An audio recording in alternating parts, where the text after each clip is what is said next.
You're listening to Civic Media. You can tune into any of our live shows on any radio station across the state with the Civic Media app. Find us in your phone's app store and listen anytime, anywhere. This is your WLCX Daily News Roundup for the Eagle 1490 AM in La Crosse.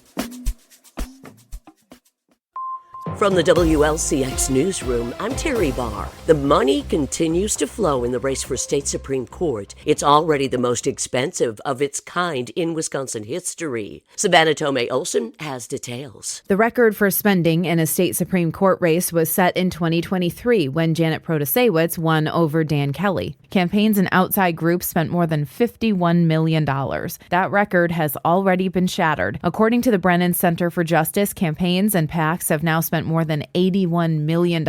Experts say spending could reach $100 million by Election Day. Meantime, Governor Tony Evers has supported the effort to get laid-off federal government employees back to work. People wonder why they're being laid off to begin with or fired. We know they're good workers, and we always have vacancies in state government. We want to make sure that they have a good landing place. 8 virtual job fairs will be held throughout the month by the state's Department of Workforce Development. You can find more information on the DWD website. And leap like a frog into a conservation effort across the state. Brittany Berlot tells us how this community-based frog calling program works. It's called the Frog and Toad Survey. It's where volunteers help biologists better see where these toads and frogs are living, how their health is, and the population trends across the state. There's a phenology survey, which is best for beginners and staying in one spot. You'll monitor when frogs and toads first start calling each spring and spend about 5 minutes outside per night. There's a road trip option. You'll drive a preset route 3 times, once in early spring, then again in late spring, and one more time in early summer. You'll make 10 stops each night along that trip. And at every stop, you'll get out of your car and listen for about 5 minutes. And for northern Wisconsin only, mink frogs make noise during the day. This one requires you to listen once during the day and once at night. You can donate to their Endangered Resources Fund, which supports this survey. I'm Terry Barr. You're listening to 1490 AM WLCX.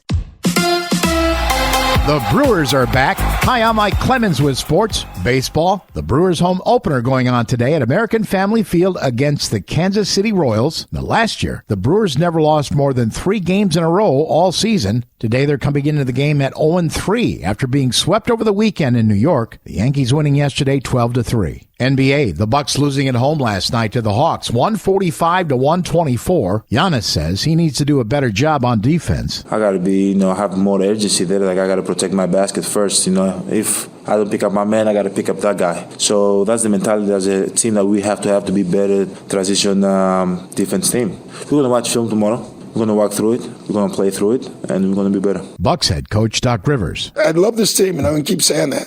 I don't love how we're playing right now, and we have to get it back. We have to get guys to see what we see, and we will. That's Doc Rivers. With sports, I'm Mike Clemens. On your entertainment beat, I'm Pete Schwaba. Corey Feldman has had a rough ride since childhood stardom. The Goonies actor recently appeared on Billy Corgan's The Magnificent Others podcast and claimed he was supposed to have Leonardo DiCaprio's role in What's Eating Gilbert Grape. But Johnny Depp told the producers he was a junkie. Feldman has admitted to having a heroin problem after he was sexually abused as a child, but said at the time of the Gilbert Grape incident, he was completely sober. Ouch. If you can't get enough of the Paul brothers, Jake and Logan, you might want to re-examine some things in your life. But if you're committed to these two trust fund darlings, definitely check out their new show on Max called Paul American. Actually, kind of a catchy title. The New York Post is calling it a series that pulls back the curtain on the lives of the brothers Paul, but will still manage to show you only what they want you to see. Paul American is now available to stream on Max. It's always fun when a showbiz relic is discovered, especially when it involves the Beatles. The New York Post reports that Vancouver record store owner Rob Firth found himself in possession of a reel-to-reel demo recording of the Fab Four.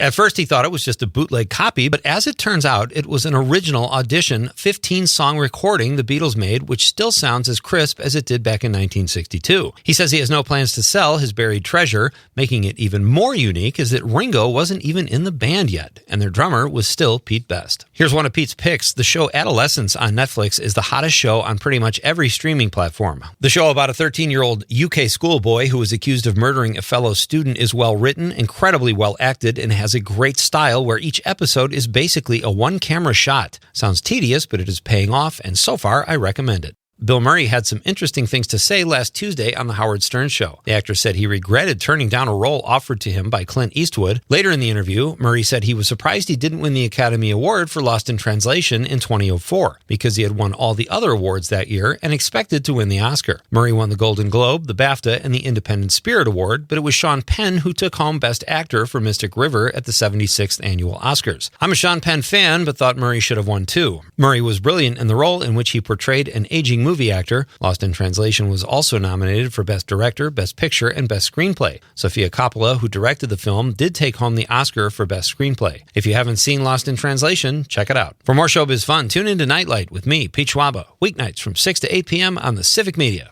Radio Network.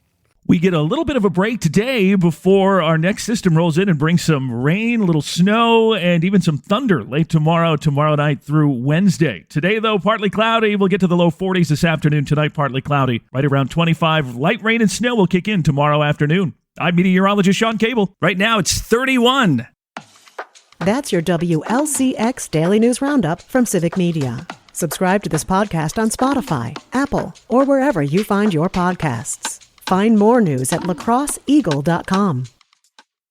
The national news cycle never stops, but it can be hard to find news about your local community. Civic Media is dedicated to providing quality local and state news coverage across Wisconsin. With the Civic Media app, you can get notifications about local stories that matter to you and your community. Find the free Civic Media app in your phone's app store and choose notifications from the menu to tell us what kind of news you want to hear about.